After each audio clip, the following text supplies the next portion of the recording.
ಶ್ರೀಗುರುಭ್ಯೋ ನಮಃ ಹರಿ ಓಂ.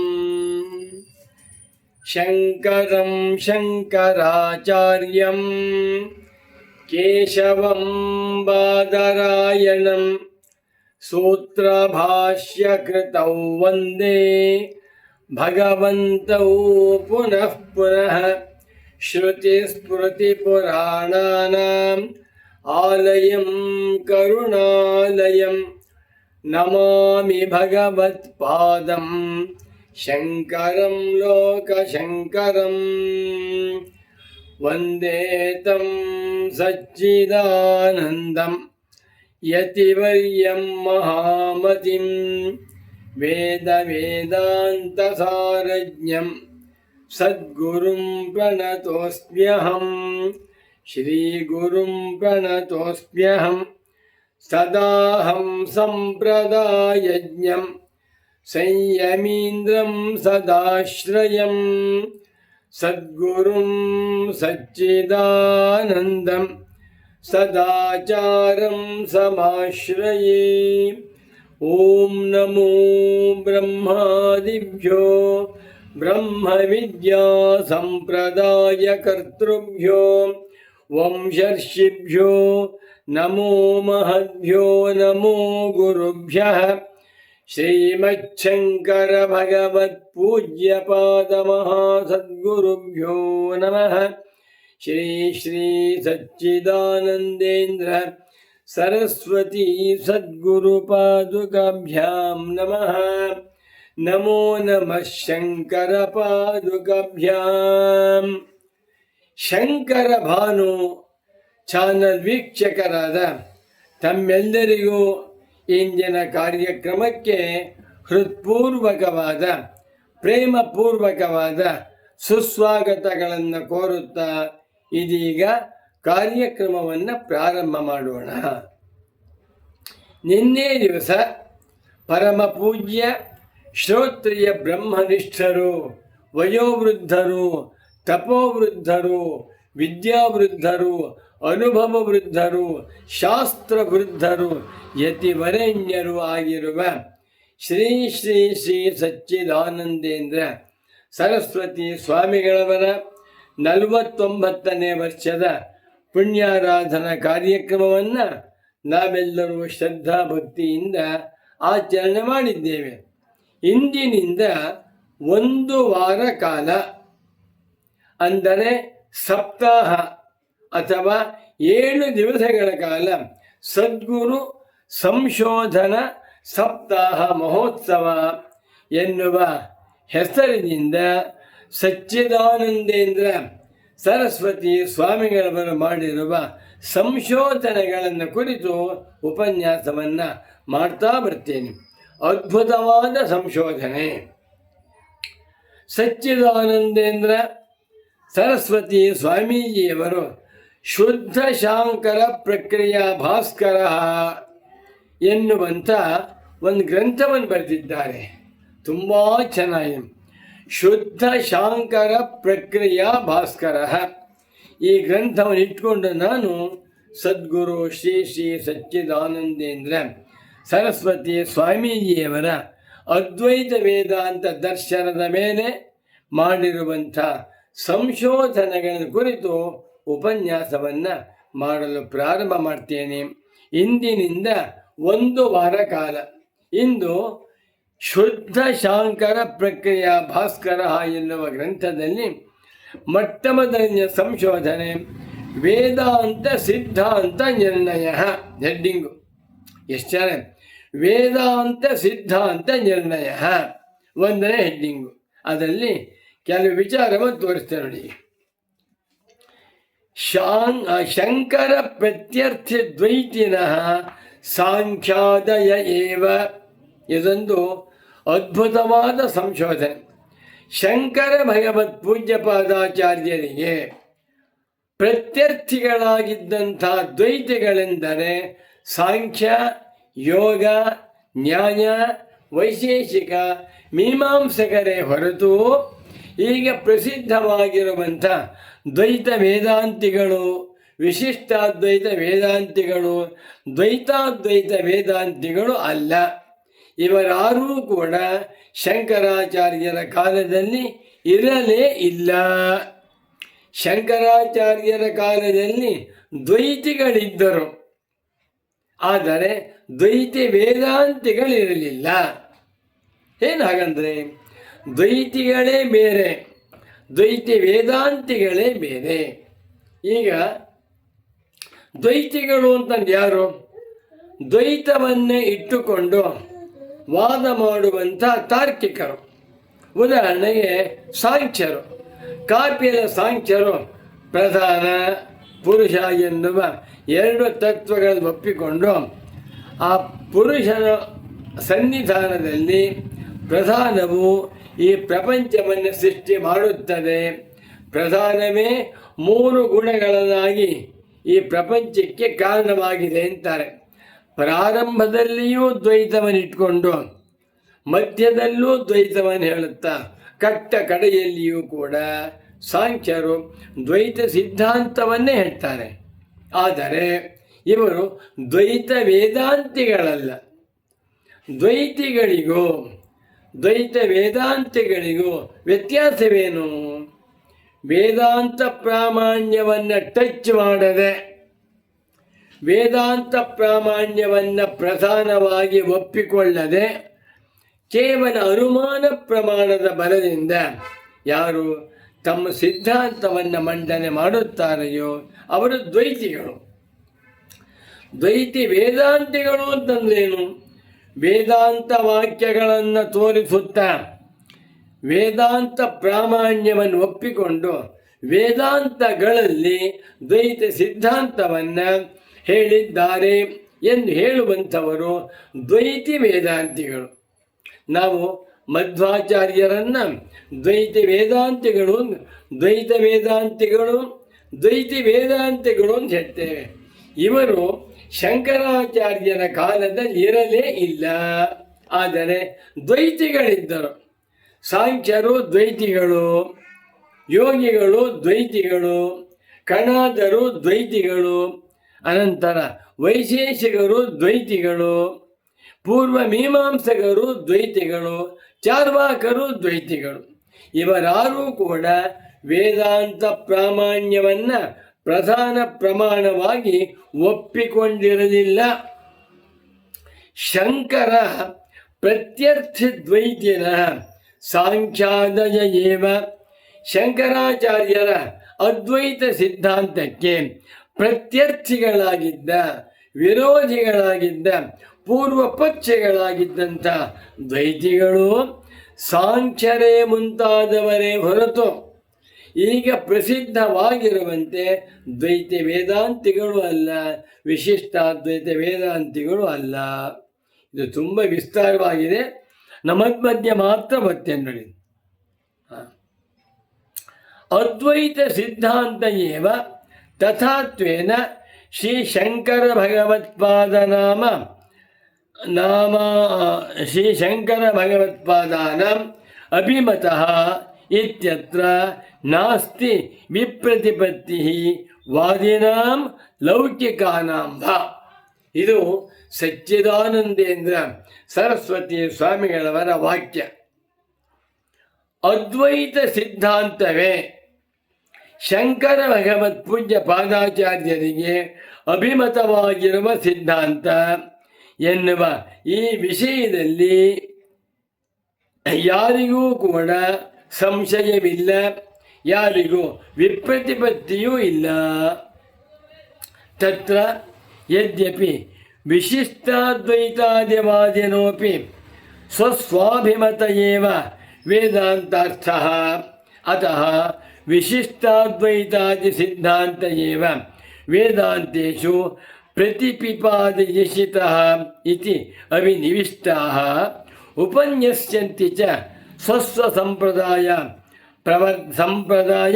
ಪ್ರವರ್ತಕಾನ್ ಪೂರ್ವಾಚಾರ್ಯಾನ್ ತತ್ರ ಪ್ರಮಾಣತ್ವೇನ ತಥಾಪಿ ಶಂಕರ ಭಗವತ್ಪಾದ ಪ್ರಸ್ಥಾನಾದೇವ ಅರ್ವಾಚೀನಾನ್ಯೇವ ತಾನಿ ಸರ್ವಾಣ್ಯಪಿ ಅದ್ವೈತ ಇತರ ಪ್ರಸ್ಥಾನಾನಿ ಇತ್ಯರ್ಥ ಬಲವದಸ್ತಿ ಗಮಕಂ ಶಾಂಕರ ಭಾಷ್ಯೇಶ್ವೇವ ಗುರುಗಳ ವಾಕ್ಯ.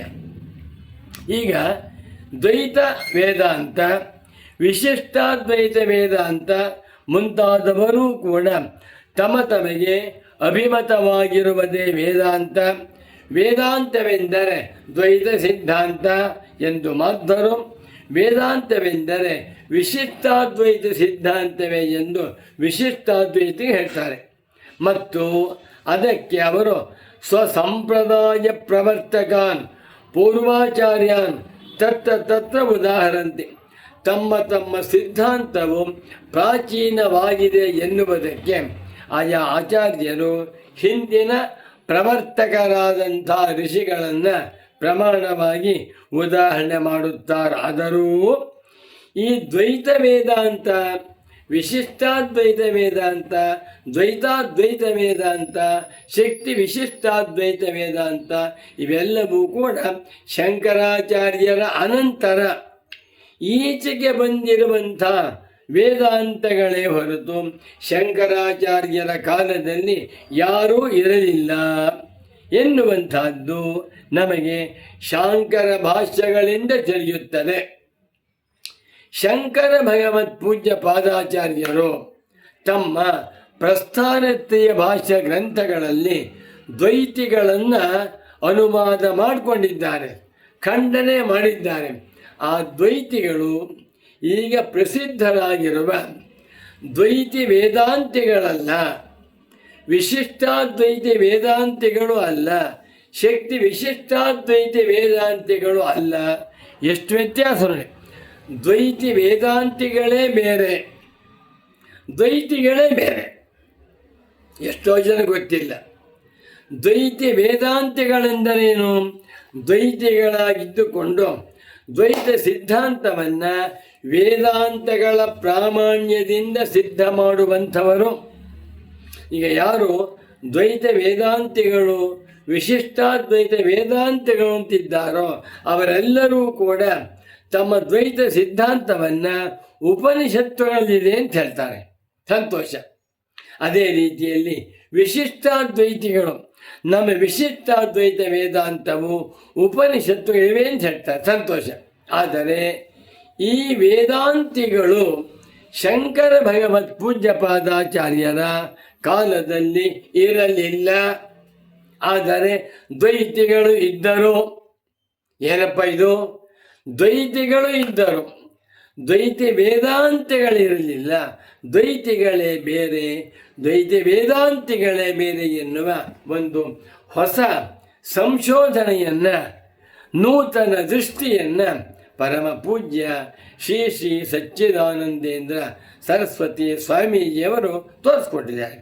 ಇದರಿಂದ ಏನು ಗೊತ್ತಾಗುತ್ತೆ ಅಂದರೆ, ಸಾಂಖ್ಯರಾಗಲಿ, ಯೋಗಿಗಳಾಗಲಿ, ನೈಯಾಯಿಕರಾಗಲಿ, ವೈಶೇಷಿಕರಾಗಲಿ ಅಥವಾ ಪೂರ್ವ ಮೀಮಾಂಸಕರಾಗಲಿ ಇವರಾರೂ ಕೂಡ ವೇದಾಂತಿಗಳಲ್ಲ.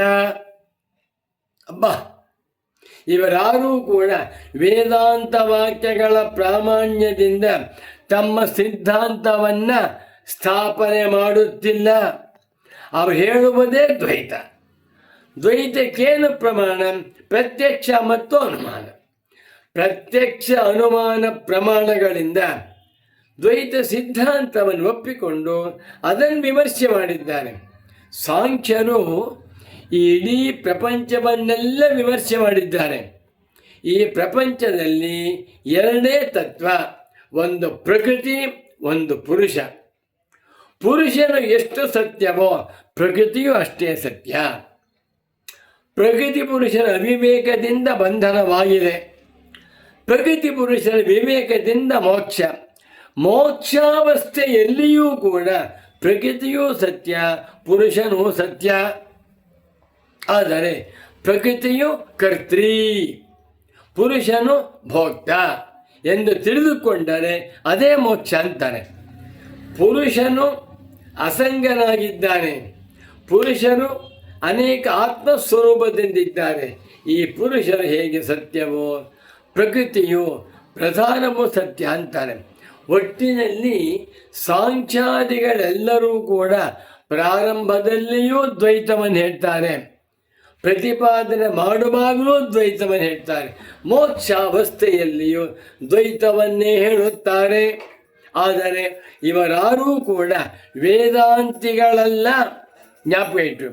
ತಥಾ ಹಿ ಭಗವತ್ಪಾದಾಃ ಸ್ವೀಯ ಭಾಷ್ಯೇಷು ಸಾಂಖ್ಯಾದೀನೇವ ದ್ವೈತಿನಃ ಪ್ರತಿವಾದಿತ್ವೇನ ಸ್ವೀಕೃತ್ಯ ನಿರಾಕರ್ಷು.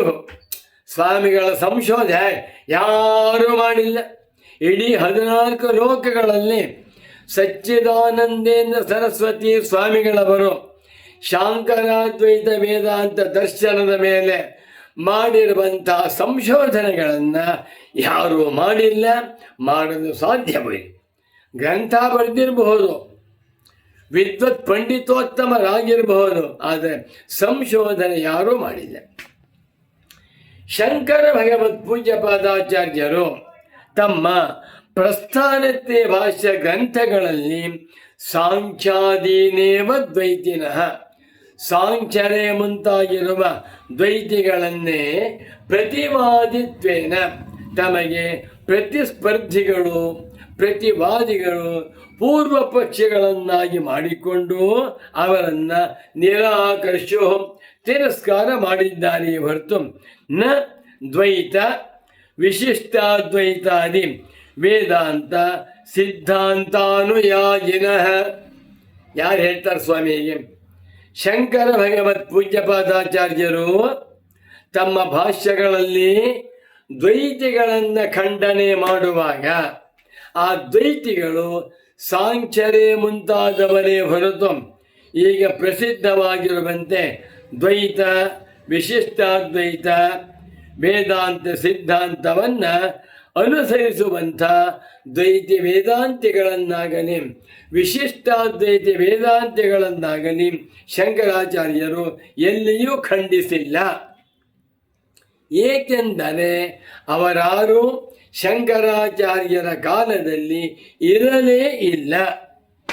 ಸಾಂಖ್ಯಾದಯೋಪಿ ಅದ್ವೈತಮೇವ ವೇದಾಂತ ಸಿದ್ಧಾಂತತ್ವೇನ ಪರಾಮೃಶಂತಿ ಸ್ಮ ಸ್ವಗ್ರಂಥೇಷು ನತ್ವೇವ ಜಾತು ಚಿದಪಿ ಅಧುನಾತನ ದ್ವೈತ ವೇದಾಂತ ಪ್ರಭೇದಾನ್. ಏನು ಚೆನ್ನಾಗಿದೆ ಸ್ವಾಮಿ, ಇದನ್ನು ವರ್ಷಗಳಷ್ಟೇ ಮಾಡಬೇಕು ನಾವು. ಸದ್ಗುರು ಸಂಶೋಧನ ಸಂವತ್ಸರ ಮಾಲಿಕಾ ಅಂತ ಇಟ್ಕೊಂಡು 365 ದಿವಸ ಮಾಡ್ಬೋದು, ಅಷ್ಟು ವಿಷಯ ಕೊಟ್ಟಿದ್ದಾರೆ ಗುರುಗಳು. ಇದನ್ನು ತತ್ವ ಜಿಜ್ಞಾಸು ಸಾಧಕರು ಮುಮುಕ್ಷ ಸಾಧಕರು ಚೆನ್ನಾಗಿ ಅನುಸಂಧಾನ ಮಾಡಬೇಕು. ಈಗ ಶಂಕರ ಭಗವತ್ ಪೂಜ್ಯಪಾದಾಚಾರ್ಯರು ತಮ್ಮ ಭಾಷ್ಯ ಗ್ರಂಥಗಳಲ್ಲಿ ಅನುವಾದ ಮಾಡಿಕೊಂಡು ಖಂಡನೆ ಮಾಡಿದ್ದಾರಲ್ಲ, ಆ ದ್ವೈತಿಗಳು ಸಾಂಖ್ಯರೇ ಮುಂತಾಗಿರುವ ದ್ವೈತಿಗಳೇ ಹೊರತು ಈ ದ್ವೈತ ಸಿದ್ಧಾಂತ ವಿಶಿಷ್ಟಾದ್ವೈತ ಸಿದ್ಧಾಂತವನ್ನು ಅನುಸರಿಸುತ್ತಿರುವಂಥ ವೇದಾಂತಿ ದ್ವೈತಿಗಳನ್ನು ಅಲ್ಲ.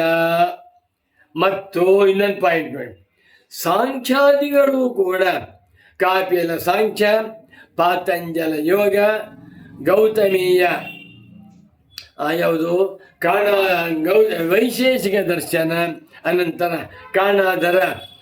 ಕಣಾದ ದರ್ಶನ, ಇದೆಲ್ಲ ಜೈಮಿನಿ ಆಚಾರ್ಯರ ಪೂರ್ವ ಮೀಮಾಂಸ. ಅವರೂ ಕೂಡ ಸಾಂಖ್ಯಾದಿಗಳು ಕೂಡ ತಮ್ಮ ತಮ್ಮ ಗ್ರಂಥಗಳಲ್ಲಿ ವೇದಾಂತಗಳನ್ನು ಖಂಡನೆ ಮಾಡುವಾಗ ಅವರು ಅದ್ವೈತ ವೇದಾಂತಗಳನ್ನೇ ವೇದಾಂತಿಗಳು ಎಂದು ಪರಿಗಣಿಸಿದ್ದಾರೆಯೇ ಹೊರತು ಅವರಾರೂ ಕೂಡ ದ್ವೈತ ವೇದಾಂತಿಗಳನ್ನು ಎಲ್ಲಿಯೂ ಪರಿಗಣಿಸಿಲ್ಲ. ನೋಡಿ, ಸಾಂಖ್ಯಾದಯೋಪಿ ಇದೆಲ್ಲ ನಿಧಾನ ಚಿಂತೆ. ಸಾಂಖ್ಯರೇ ಮುಂತಾದವರು ಎಷ್ಟು 7 ದರ್ಶನ: ಸಾಂಖ್ಯ, ಯೋಗ, ನ್ಯಾಯ, ವೈಶೇಷಿಕ, ಪೂರ್ವಮೀಮಾಂಸಾ, ಜೈನ, ಬೌದ್ಧ, ಚಾರ್ವಾಕ 8. ಇವರೆಲ್ಲರೂ ಕೂಡ ಅದ್ವೈತವನ್ನೇ ವೇದಾಂತ ಸಿದ್ಧಾಂತವೆಂದು ಒಪ್ಪಿಕೊಂಡು ಪರಾಮರ್ಶೆ ಮಾಡುತ್ತಾರೆಯೇ ಹೊರತು ತಮ್ಮ ಗ್ರಂಥಗಳಲ್ಲಿ ಈಗ ಅಧುನಾತನ ಈಗ ಪ್ರಸಿದ್ಧವಾಗಿರುವ ದ್ವೈತ ವೇದಾಂತಗಳನ್ನಾಗಲಿ ಅಥವಾ ವಿಶಿಷ್ಟಾದ್ವೈತ ವೇದಾಂತಗಳನ್ನಾಗಲಿ ಸಾಂಖ್ಯಾದಿಗಳು ತಮ್ಮ ಗ್ರಂಥಗಳಲ್ಲಿ ಎಲ್ಲಿಯೂ ಕೂಡ ವೇದಾಂತಿಗಳು ಎನ್ನುವಂಥ ಶಬ್ದದಿಂದ ಕರೆದಿಲ್ಲ. ವಿಶಿಷ್ಯ ಚ ಸಾಂಖ್ಯೋತ್ಥಾಪ್ಯದ ದೂಷಣಾನ್ಯೇವ ಸಮುದ್ಧರ್ತುಂ ಯತ್ನಃ ಕೃತೋಸ್ತಿ ಶಾಂಕರ ಭಾಷ್ಯೆ ನತು ಅದ್ವೈತಿ ಇತರ ವೇದಾಂತ್ಯಾದಿ ಉತ್ಥಾಪಿತಾನಿ ಇತಿ ಇದಮಪಿ ಗಮಕಂ ಯಥೋಕ್ತ ನಿರ್ಣಯೇ. ಸದ್ಗುರುಗಳ ವಾಕ್ಯ. ಶಂಕರ ಭಗವತ್ ಪೂಜ್ಯ ಪಾದಾಚಾರ್ಯರು ತಮ್ಮ ಗ್ರಂಥಗಳಲ್ಲಿ, ಅಂದರೆ ವಿಶೇಷವಾಗಿ ಬ್ರಹ್ಮಸೂತ್ರ ಗ್ರಂಥದಲ್ಲಿ ಶಂಕರಾಚಾರ್ಯರವರು ಸಾಂಖ್ಯರೇ ಮುಂತಾದವರಿಂದ ಎಬ್ಬಿಸಲ್ಪಟ್ಟಂಥ ದೂಷಣೆಗಳನ್ನು ಆರಿಸಿಕೊಂಡು ಅದನ್ನು ತಿರಸ್ಕಾರ ಮಾಡಿದ್ದಾರೆಯೇ ಹೊರತು ಈಗಿನ ದ್ವೈತ ವೇದಾಂತಿಗಳು, ವಿಶಿಷ್ಟಾದ್ವೈತ ವೇದಾಂತಿಗಳು ಅದ್ವೈತ ದರ್ಶನದ ಮೇಲೆ ಈಗ ಯಾವ ಆಕ್ಷೇಪಣೆ ಮಾಡ್ತಾ ಇದ್ದಾರೋ ಇದ್ಯಾವುದನ್ನು ಖಂಡನೆ ಮಾಡಿಲ್ಲ. ಏಕೆಂದರೆ ಶಂಕರಾಚಾರ್ಯರ ಕಾಲದಲ್ಲಿ ಇವರಾರೂ ಇರಲೇ ಇಲ್ಲ. ಇದು ಒಂದು ಗಮಕ ಇತಿ ಇದಮಪಿ ಏಕಂ ಗಮಕಂ. ಯಾವುದಕ್ಕೆ? ಶಂಕರಾಚಾರ್ಯರ ಕಾಲದಲ್ಲಿ ಇದ್ದಂಥ ದ್ವೈತಿಗಳೆಂದರೆ ಸಾಂಖ್ಯ, ಯೋಗ, ನ್ಯಾಯ, ವೈಶೇಷಿಕ, ಪೂರ್ವಮೀಮಾಂಸಾ, ಜೈನ, ಬೌದ್ಧ, ಚಾರ್ವಾಕರೇ ಹೊರತು ಈಗ ಪ್ರಸಿದ್ಧವಾಗಿರುವ ದ್ವೈತ ವೇದಾಂತಿಗಳಾಗಲಿ ವಿಶಿಷ್ಟಾದ್ವೈತ ವೇದಾಂತಿಗಳಾಗಲಿ ಅಲ್ಲ ಎನ್ನುವುದಕ್ಕೆ ಇದು ಒಂದು ಗಮಕವಾಗಿದೆ ಎಂದು. ಇನ್ನೊಂದು ಯದಿಹಿ ಒಂದು ವೇಳೆ ಭಗವತ್ಪಾದ ಸಮಯೇ ದ್ವೈತಾದಿ ವೇದಾಂತ ಸಿದ್ಧಾಂತ ಪ್ರಭೇದಾ ಅಪಿ ಪ್ರಾಚಲಿಷ್ಯನ್ ತರ್ಹಿ ಅವಶ್ಯಂ ತಾನ್ಯಪಿ ಸಾಂಖ್ಯಾದಿವದೇವ ಕುತ್ರಚಿತ್ ನಿರಾಕರಣೀಯ ಪಕ್ಷ ಕುಕ್ಷೌ ನ್ಯವೇಶಯಿಷ್ಯಂತ. ಪಾಣಿನಿ ಮಹರ್ಷಿಗಳು ಸಚ್ಚಿದಾನಂದೇಂದ್ರ ಸರಸ್ವತಿ ಸದ್ಗುರುಗಳ ಈ ವಾಕ್ಯಗಳನ್ನು ಕೇಳ್ತಾ ಇದ್ದರೆ ಶಾಭಾಷ್ ಶಾಭಾಷ್ ಅಂತ ಹೇಳ್ತಾರೆ. ಪಾಣಿನಿ ಮಹರ್ಷಿಗಳು, ಪತಂಜಲಿ ಮಹರ್ಷಿಗಳು, ವರರ್ಜಿಗಳು ಎಲ್ಲರೂ ಕೂಡ ತುಂಬ ಸಂತೋಷ ಪಡುವಂಥ ವೈಯಾಕರಣ ಶಬ್ದಗಳು, ವ್ಯಾಕರಣಬದ್ಧವಾಗಿರುವಂಥ ಕ್ರಿಯಾಪದಗಳು. ಇದನ್ನೆಲ್ಲ ನೋಡಿದಾಗ ಸಚ್ಚಿದಾನಂದೇಂದ್ರ ಸರಸ್ವತಿ ಸದ್ಗುರುಗಳವರು ವ್ಯಾಕರಣ, ತರ್ಕ, ಮೀಮಾಂಸಾ, ಜೈನ, ಬೌದ್ಧ, ಚಾರ್ವಾಕ ಎಲ್ಲ ದರ್ಶನಗಳನ್ನು ತಳಸ್ಪರ್ಶಿಯಾಗಿ ಅರ್ಥ ಮಾಡಿಕೊಂಡು ಅದನ್ನು ಖಂಡನೆ ಮಾಡಿದ್ದಾರೆ. ಒಂದು ವೇಳೆ ಶಂಕರ ಭಗವತ್ ಪೂಜ್ಯ ಪಾದಾಚಾರ್ಯರ ಕಾಲದಲ್ಲಿ ಕ್ರಿಸ್ತ ಶಕ 8ನೇ ಶತಮಾನದಲ್ಲಿ ಈ ದ್ವೈತ ವೇದಾಂತ, ವಿಶಿಷ್ಟಾದ್ವೈತ ವೇದಾಂತ ಮುಂತಾಗಿರುವ ವೇದಾಂತ ಸಿದ್ಧಾಂತದ ಪ್ರಭೇದಗಳಿವೆ. 8 ಪ್ರಭೇದಗಳು. ಈ ಪ್ರಭೇದಗಳೇನಾದರೂ ಯದಿ ಪ್ರಾಚಲಿಷ್ಯನ್ ಪ್ರಚಾರದಲ್ಲಿದ್ದಿದ್ದರೆ ಶಂಕರಾಚಾರ್ಯರ ಕಾಲದಲ್ಲಿ ದ್ವೈತ ವೇದಾಂತವಿತ್ತು, ವಿಶಿಷ್ಟಾದ್ವೈತ ವೇದಾಂತವಿತ್ತು, ಶಕ್ತಿ ವಿಶಿಷ್ಟಾದ್ವೈತ ವೇದಾಂತವಿತ್ತು, ಅಥವಾ ಮತ್ತೊಂದು ದ್ವೈತಾದ್ವೈತ ವೇದಾಂತವಿತ್ತು ಅಂತ ಆಗಿಬಿಟ್ಟಿದ್ದರೆ ಆಗ ಅವಶ್ಯವಾಗಿ ಶಂಕರಾಚಾರ್ಯರು ಅವರುಗಳನ್ನು ಅನುವಾದ ಮಾಡಿಕೊಂಡು ಸಾಂಖ್ಯಾದಿ ದರ್ಶನಗಳನ್ನು ಖಂಡನೆ ಮಾಡಿರುವಂತೆ ಖಂಡನೆ ಮಾಡಬೇಕಾಗಿತ್ತು. ಎಷ್ಟು ಧೈರ್ಯ! ಎಲ್ಲಿಯೂ ಕೂಡ ಶಾಂಕರ ಭಾಷ್ಯ ಗ್ರಂಥಗಳಲ್ಲಿ ದ್ವೈತ ವೇದಾಂತಿಗಳನ್ನಾಗಲಿ ವಿಶಿಷ್ಟಾದ್ವೈತ ವೇದಾಂತಿಗಳನ್ನಾಗಲಿ ಶಂಕರಾಚಾರ್ಯರು ಟಚ್ಚೇ ಮಾಡಿಲ್ಲ, ಖಂಡನೆ ಮಾಡಿಲ್ಲ. ಏಕೆಂದರೆ ಇವರಾರೂ ಶಂಕರಾಚಾರ್ಯರ ಕಾಲದಲ್ಲಿ ಇರಲೇ ಇಲ್ಲ. ಶಂಕರಾಚಾರ್ಯರ ಕಾಲದಲ್ಲಿ ಇದ್ದಂಥ ಎಲ್ಲ ವೇದಾಂತಿಗಳು ಅದ್ವೈತಿಗಳೇ. ಜ್ಞಾಪಕ ಇಟ್ಕೊಳ್ಳಿ. ಶಂಕರಾಚಾರ್ಯರ ಕಾಲದಲ್ಲಿ ಇದ್ದಂಥ ಎಲ್ಲ ವೇದಾಂತಿಗಳು ವೇದಾಂತ ಪ್ರಾಮಾಣ್ಯವನ್ನು ಒಪ್ಪಿಕೊಂಡಿದ್ದಂಥ ಎಲ್ಲ ವಿಚಾರ ಪರರು ಒಂದು ಅದ್ವೈತಿಗಳು. ಅದ್ವೈತಿಗಳನ್ನೇ ಖಂಡನೆ ಮಾಡಿದ್ದ ಶಂಕರಾಚಾರ್ಯರು. ಹೇಗೆ ಮುಂದೆ ಹೇಳ್ತಾ ಬರುತ್ತೆ, ತುಂಬ ಚೆನ್ನಾಗಿದೆ, ಅದ್ಭುತವಾದಂಥ ಸಂಶೋಧನೆ. ಶಂಕರ ಭಗವತ್ ಪೂಜ್ಯ ಪಾದಾಚಾರ್ಯರಿಗೆ ವಿರೋಧಿಗಳಾಗಿದ್ದ ದರ್ಶನಕಾರರು ಯಾರು ಅಂದರೆ ದ್ವೈತಿಗಳು. ಆ ದ್ವೈತಿಗಳಾರೂ ಕೂಡ ದ್ವೈತಿ ವೇದಾಂತಿಗಳಲ್ಲ, ಅವರು ದ್ವೈತಿ ದರ್ಶನಕಾರರು. ದ್ವೈತಿಗಳಾಗಿದ್ದರು, ದ್ವೈತ ದರ್ಶನವನ್ನೇ ಸತ್ಯ ಅಂತ ಹೇಳ್ತಾ ಇದ್ದರು. ಯಾರವರು? ಸಾಂಖ್ಯ ಯೋಗಾದಿಗಳು. ಇದನ್ನು ನೋಡಿದಾಗ ನನಗೆ ಶಂಕರ ಭಗವತ್ ಪೂಜ್ಯ ಪಾದಾಚಾರ್ಯರ ಒಂದು ಸೂತ್ರ ಭಾಷ್ಯವಾಕ್ಯ ಜ್ಞಾಪಕ ಬರ್ತಾ ಇದೆ. ಏತೇನ ಯೋಗ ಪ್ರತ್ಯುಕ್ತ ಒಂದು ಸೂತ್ರ ಅಲ್ಲಿ ಬರೀತ ಶಂಕರಾಚಾರ್ಯರು, ದ್ವೈತೇನೋ ಹಿತೆ ಸಾಂಖ್ಯ ಯೋಗಾಶ್ಚ. ಏನು ಸ್ವಾಮಿ ಇದು? ಶಂಕರಾಚಾರ್ಯರ ಮಾತು. ದ್ವೈತೇನೋ ಹಿತೆ ಸಾಂಖ್ಯ ಯೋಗಾಶ್ಚ. ಈ ಸಾಂಖ್ಯರು ಪ್ರಚಂಡರು. ಕಾಪಿಲ ಸಾಂಖ್ಯ ವೇದ ಕಾಲದಷ್ಟು ಪ್ರಾಚೀನವಾಗಿದೆ. ಅವರು ಪಕ್ಕಾದ್ವೈತಿಗಳು. ಪಾತಂಜಲಿ ಯೋಗ ದರ್ಶನವಿದೆ, ಸೊಗಸಾದ ದರ್ಶನ, ತುಂಬ ಚೆನ್ನಾಗಿದೆ. ಅದು ಕೂಡ ದ್ವೈತ ದರ್ಶನ. ಇಬ್ಬರಿಗೂ ಕೂಡ ಅದ್ವೈತ ವೇದಾಂತ ಅರ್ಥವಾಗಿಲ್ಲ. ಏಕೆಂದರೆ ಅವರುಗಳು ವೇದಾಂತಕ್ಕೆ ಶ್ರಮಪಟ್ಟಿಲ್ಲ, ವೇದಾಂತ ವಿಚಾರವನ್ನು ಮಾಡಿಲ್ಲ. ಹಾಗೆ ಬರಿಬೇಕಾದ್ರೆ ಎಷ್ಟು ಧೈರ್ಯ ಬೇಕು ಸ್ವಾಮಿ.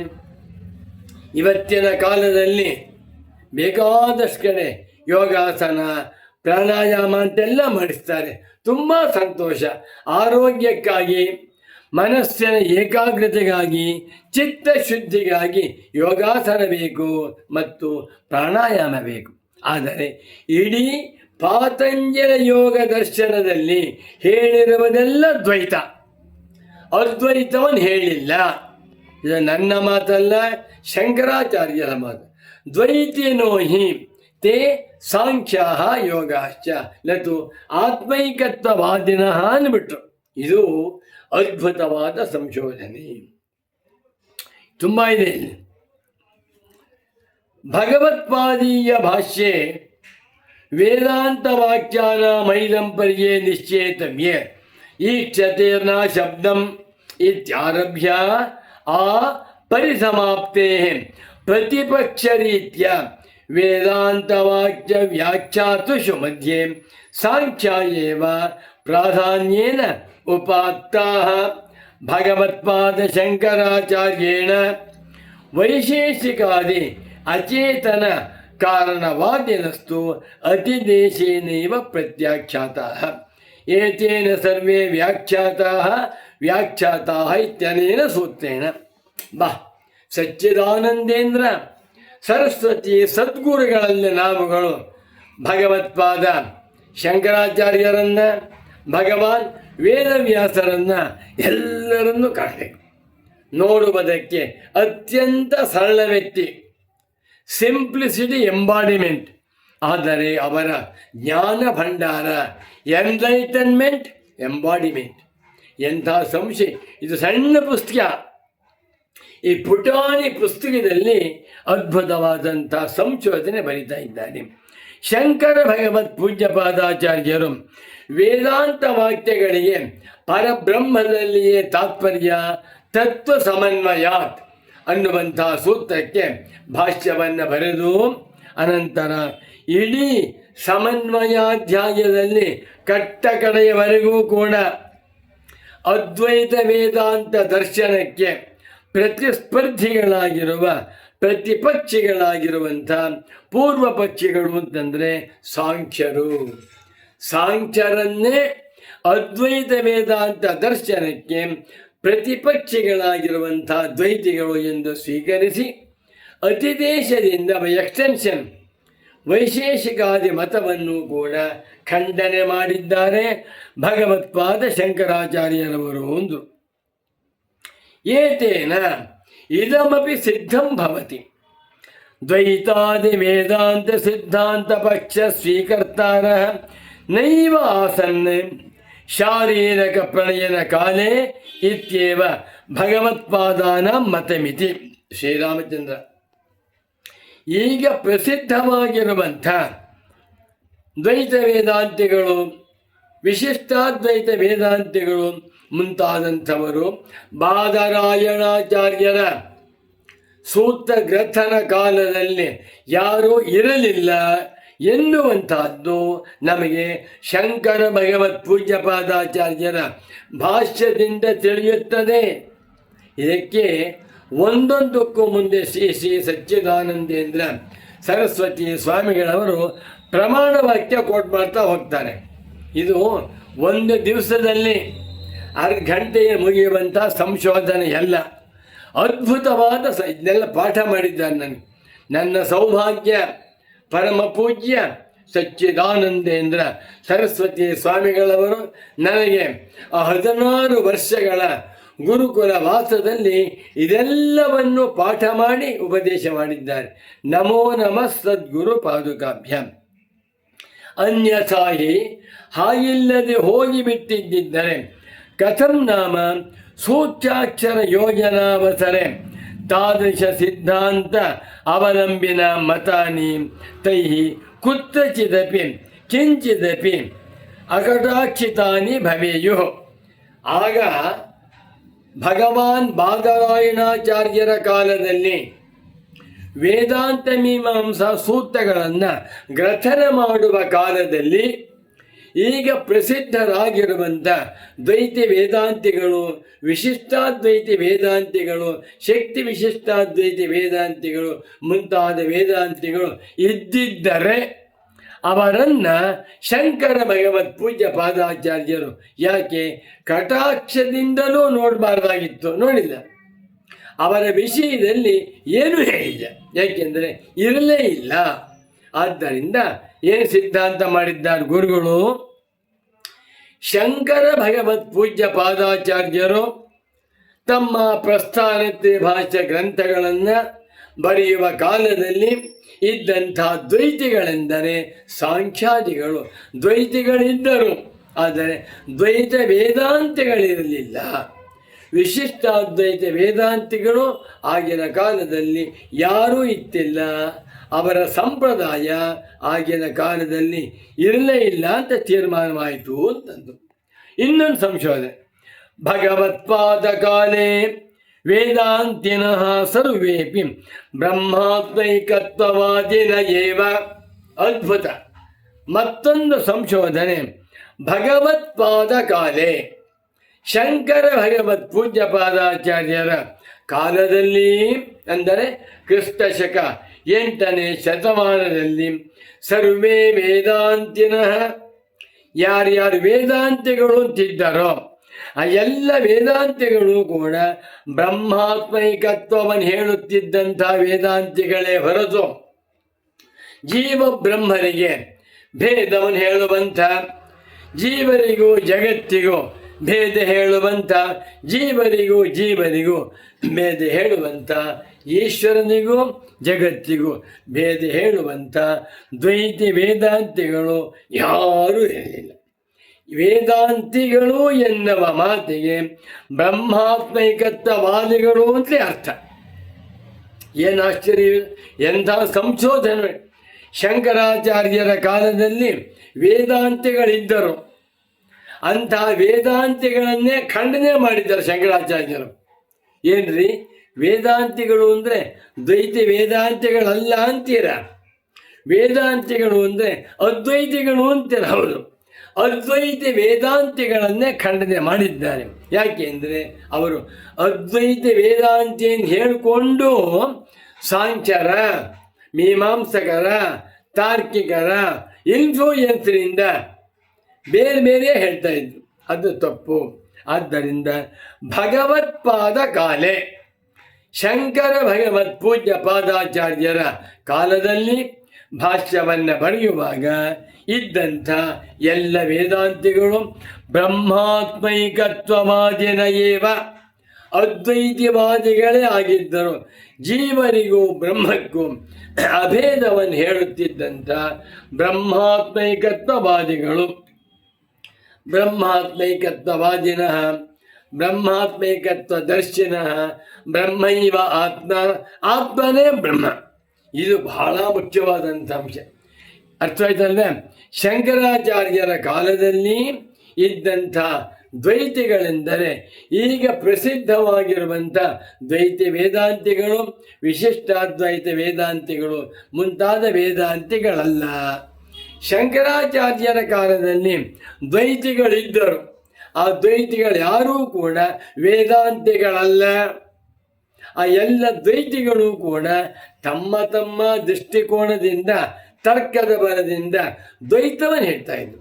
ಅವರು ದ್ವೈತ ಪ್ರತಿಪಾದನೆ ಮಾಡಬೇಕು ಅಂತ ಹೊರಟವರಲ್ಲ. ದ್ವೈತವನ್ನು ಒಪ್ಪಿಕೊಂಡು ಆ ದ್ವೈತ ಪ್ರಪಂಚದ ಬಗ್ಗೆ, ಹೀಗೆ ಪ್ರಪಂಚ ಬಂತು ಪ್ರಧಾನದಿಂದಲ, ಪರಮಾಣುಗಳಿಂದಲ, ಕರ್ಮದಿಂದಲ, ಸ್ವಾಭಾವಿಕವ. ಅವನಿಗೆ ದ್ವೈತ ಸಿದ್ಧಾಂತವೇ ಪರಮ ಸಿದ್ಧಾಂತ. ಅವನು ಸಾಂಖ್ಯಾದಿಗಳು. ಮೂರನೇ ಅಂಶ, ಶಂಕರ ಭಗವತ್ ಪೂಜ್ಯ ಪಾದಾಚಾರ್ಯರ ಕಾಲದಲ್ಲಿ ಇದ್ದಂಥ ಎಲ್ಲ ವೇದಾಂತಿಗಳು ಅದ್ವೈತಿ ವೇದಾಂತಿಗಳೇ ಹೊರತು ದ್ವೈತ ವೇದಾಂತಿಗಳಲ್ಲ. ಅದ್ವೈತಿ ವೇದಾಂತಿಗಳು ಅದ್ವೈತ ವೇದಾಂತಿ.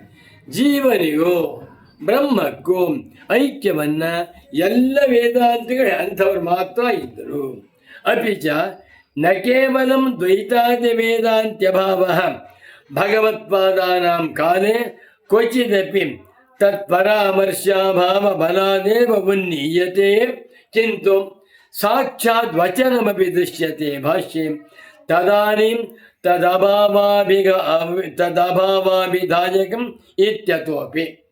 ಗುರುಗಳ ವಾಕ್ಯ ಓದ್ತಾ ಇದ್ದರೆ ನನಗೆ ಜಿಲೇಬಿ ತಿಂದಾಗ ಆಗ್ತಾಯಿದೆ, ಜಾಮೂನು ಊಟ. ಗುರುಗಳ ಪಾಠಕ್ರಮವೂ ಚೆನ್ನಾಗಿತ್ತು, ಉಪದೇಶವೂ ಅದ್ಭುತವಾಗಿತ್ತು. ಅವರು ಬರೆದಿರುವಂಥ ನೂರಾರು ಸಂಸ್ಕೃತ ಗ್ರಂಥಗಳು. ಏನು ಸ್ವಾಮಿ ಎಷ್ಟು ಹೇಳೋಣ. ವೇದಾಂತ ಪ್ರಕ್ರಿಯಾ ಪ್ರತ್ಯಭಿಜ್ಞಾ, ಮಾಂಡೂಕ್ಯ ರಹಸ್ಯ ವಿವೃತಿ, ಸೂತ್ರ ಭಾಷ್ಯಾರ್ಥ ತತ್ವ ವಿವೇಚಿನಿ, ನೈಷ್ಕರ್ಮ್ಯ ಸಿದ್ಧಿಗೆ ಕ್ಲೇಶಾಪಹಾರ, ಒಂದೊಂದು ಕೂಡ ಪರಮಾದ್ಭುತವಾದ ಸಂಶೋಧನೆ. ನೋಡಿ, ಶಂಕರಾಚಾರ್ಯರ ಕಾಲದಲ್ಲಿ ದ್ವೈತಿ ವೇದಾಂತಗಳೇ ಮುಂತಾದವರು ಇರಲಿಲ್ಲ ಅನ್ನುವುದಷ್ಟೇ ಅಲ್ಲ, ಮತ್ತೇನೆಂದರೆ ಶಂಕರಾಚಾರ್ಯರ ಕಾಲದಲ್ಲಿ ಇದ್ದಂಥ ಎಲ್ಲ ವೇದಾಂತಿಗಳು ಅದ್ವೈತಿಗಳೇ ಎನ್ನುವುದಕ್ಕೆ ನಮಗೆ ಶಾಂಕರ ಭಾಷ್ಯದಲ್ಲಿ ಬೇಕಾದಷ್ಟು ಪ್ರಮಾಣ ವಾಕ್ಯಗಳು ಉಂಟು. ಎರಡು ವಾಕ್ಯ, ಸರ್ವೋಪನಿಷತ್ಸು ಹಿ ವಿಜ್ಞಾನಾತ್ಮನಃ ಪರಮಾತ್ಮನ ಏಕತ್ವ ಪ್ರತ್ಯಯ ವಿಧೀಯತೆ ಇತಿ ಅವಿಪ್ರತಿಪತ್ತಿ ಸರ್ವೇಷಾಂ ಉಪನಿಷದ್ವಾದಿನಾಂ. ಬೃಹದಾರಣ್ಯಕ ಭಾಷ್ಯವಾಕ್ಯ ಸಚ್ಚಿದಾನಂದೇಂದ್ರ ಸರಸ್ವತಿ ಸ್ವಾಮಿಗಳವರೆಗೆ ಶಾಂಕರ ಪ್ರಸ್ಥಾನೋತ್ತರ ಭಾಷ್ಯಗಳೆಂಬ ಅಮೃತ ಸಾಗರದಲ್ಲಿ ನೂರಾರು ಆಣೆಮುತ್ತುಗಳು ಸಿಗುತ್ತೆ. ಅದನ್ನೆಲ್ಲ ಎತ್ತಿದ್ದಾರೆ ನೋಡಿ. ಯಾರಿಗೆ ಬೇಕಾಗಿದೆ ಇವತ್ತಿನ ಕಾಲದಲ್ಲಿ ಎಲ್ಲರೂ ಕೂಡ ಜಪ ಮಾಡು, ಪೂಜೆ ಮಾಡು, ದಾನ ಮಾಡು, ಧರ್ಮ ಮಾಡು, ಸಂಧ್ಯಾವಂದನೆ ಮಾಡು ಅಂತಾರೆ. ಸಂತೋಷ, ಅಷ್ಟೆಲ್ಲೇ ಕೈ ಬಿಟ್ಬಿಡ್ತಾರೆ. ಇದು ವೇದಾಂತವಲ್ಲ, ಇದು ಮುಮುಕ್ಷುಗಳಿಗೆ ಪ್ರಯೋಜನಕಾರಿಯಲ್ಲ.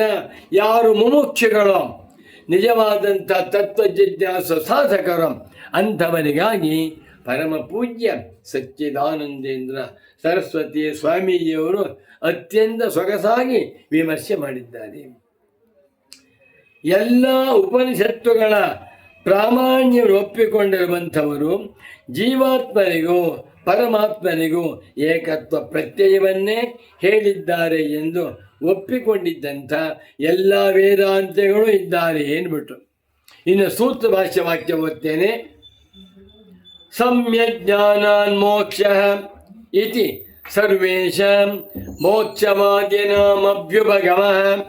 ಸೂತ್ರ ಭಾಷ್ಯ ವಾಕ್ಯ ಸರ್ವೇಷಾಂ ಮೋಕ್ಷವಾದಿನಾಂ, ಯಾರ್ಯಾರು ಮೋಕ್ಷವಾದಿಗಳು, ಮೋಕ್ಷವನ್ನು ಉಪದೇಶ ಮಾಡ್ತಾರೋ ಅಂಥ ಎಲ್ಲ ವಾದಿಗಳು ಸಮ್ಯಜ್ಞಾನದಿಂದಲೇ ಮೋಕ್ಷವಾಗುತ್ತದೆ ಎನ್ನುವುದನ್ನು ಒಪ್ಪಿಕೊಂಡಿದ್ದಾರೆಯೇ ಹೊರತು ಕರ್ಮದಿಂದ, ಧ್ಯಾನದಿಂದ, ಉಪಾಸನೆಯಿಂದ, ಕರ್ತೃತಂತ್ರ ಸಾಧನಗಳಿಂದ ಮೋಕ್ಷ ಎನ್ನುವುದನ್ನು ಯಾರೂ ಒಪ್ಪಿಕೊಂಡಿಲ್ಲ ಅಂತ ಶಂಕರಾಚಾರ್ಯ ಹೇಳಿದ್ದಾರೆ ಎಂದು.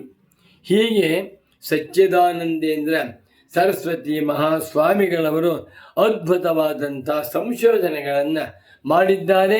ಇಂದಿನ ಉಪನ್ಯಾಸವನ್ನು ಇಲ್ಲಿಗೆ ಸಂಪನ್ನಗೊಳಿಸುತ್ತಿದ್ದೇನೆ. ನಾಳೆ ದಿವಸ ಮತ್ತೊಂದು ಸಂಶೋಧನೆಯನ್ನು ತೆಗೆದುಕೊಂಡು ಯಥಾಮತಿ ಯಥಾಶಕ್ತಿ ಸಚ್ಚಿದಾನಂದೇಂದ್ರ ಸರಸ್ವತಿ ಸ್ವಾಮಿಗಳವರು ನನಗೆ ಏನು ಉಪದೇಶ ಮಾಡಿದ್ದಾರೋ ಅದನ್ನು ಸದ್ಗುರು ಭಕ್ತರು ಮುಮುಕ್ಷ ಸಾಧಕರಾಗಿರುವಂಥ ತಮ್ಮೆಲ್ಲರಿಗೂ ಯಥಾಮತಿ ಸಮರ್ಪಣೆ ಮಾಡ್ತೇನೆ ಅಂತ ತಿಳಿಸುತ್ತಾ ಇಂದಿನ ಈ ಉಪನ್ಯಾಸವನ್ನು ಇಲ್ಲಿಗೆ ಸದ್ಗುರು ಸಚ್ಚಿದಾನಂದೇಂದ್ರ ಸರಸ್ವತಿ ಸ್ವಾಮಿಗಳವರ ಪಾದ ಪದ್ಮಗಳಿಗೆ ಸಮರ್ಪಿಸುತ್ತಾ ಈ ಪ್ರವಚನವನ್ನು ಇಲ್ಲಿಗೆ ಸಂಪನ್ನಗೊಳಿಸುತ್ತಿದ್ದೇನೆ. ನಮೋ ನಮಃ ಶಂಕರ ಪಾದುಕಾಭ್ಯಾಂ. ತಾವೆಲ್ಲರೂ ಕೂಡ ಇಂಥ ಸಚ್ಚಿದಾನಂದೇಂದ್ರ ಸರಸ್ವತಿ ಸದ್ಗುರುಗಳವರ ಸಂಶೋಧನೆಗಳನ್ನು ಕೇಳಿ ತಿಳಿದುಕೊಂಡು ಶುದ್ಧ ಶಾಂಕರ ಸಿದ್ಧಾಂತವನ್ನು ಅರ್ಥ ಮಾಡಿಕೊಂಡು ಧನ್ಯರಾಗುವಂತೆ ಭಗವತ್ಪಾದ ಶಂಕರರು ಪರಮ ಪೂಜ್ಯ ಸಚ್ಚಿದಾನಂದೇಂದ್ರ ಸರಸ್ವತಿ ಸದ್ಗುರುಗಳು ತಮ್ಮೆಲ್ಲರನ್ನು ಅನುಗ್ರಹಿಸಲಿ. ಓಂ ಶಾಂತಿ ಶಾಂತಿ ಶಾಂತಿ.